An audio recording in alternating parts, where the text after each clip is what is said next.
ఆకాశం మేఘావృతమై మనకు తెలుగు రాష్ట్రాల్లో ప్రస్తుతం కనిపిస్తుంది. గుంటూరు, విజయవాడ, నరసరావుపేట పరిసర ప్రాంతాలకు వ్యాపించి ఉంది. మరోవైపు ఏలూరు పరిసర ప్రాంతాలకు కూడా వ్యాపించింది. తెనాలి, పొన్నూరు పరిసర ప్రాంతాలు కానీ, అలాగే ఒంగోలు పరిసర ప్రాంతాల్లో కూడా మనకు ఆకాశం మేఘావృతమైంది. పత్తిపాడు పరిసర ప్రాంతాల మీదుగా. మరోవైపు మనం చూసినట్లయితే మాచర్ల, అనంతపురం జిల్లాలో కూడా దట్టమైన మేఘాలు ఉన్నాయి. బళ్ళారి కానీ, అలాగే చిత్తూరు, తిరుపతి పరిసర ప్రాంతాలు కూడా మనకు దట్టమైన మేఘాలు వ్యాపించి ఉన్నాయి.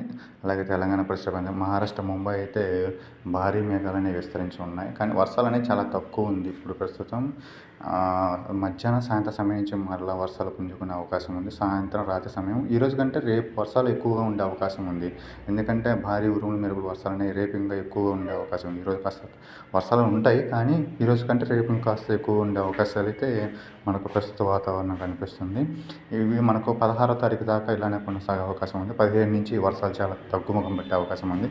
ఆ తర్వాత మరొక అల్పపీడనం ఏర్పడే అవకాశం ఉంది. కాబట్టి మరలా 22 నుంచి, అంటే జూన్ 25 నుంచి 22 నుంచి 26 మధ్యలో ఒక అల్పపీడనం ఏర్పడనుంది బంగాళాఖాతంలో.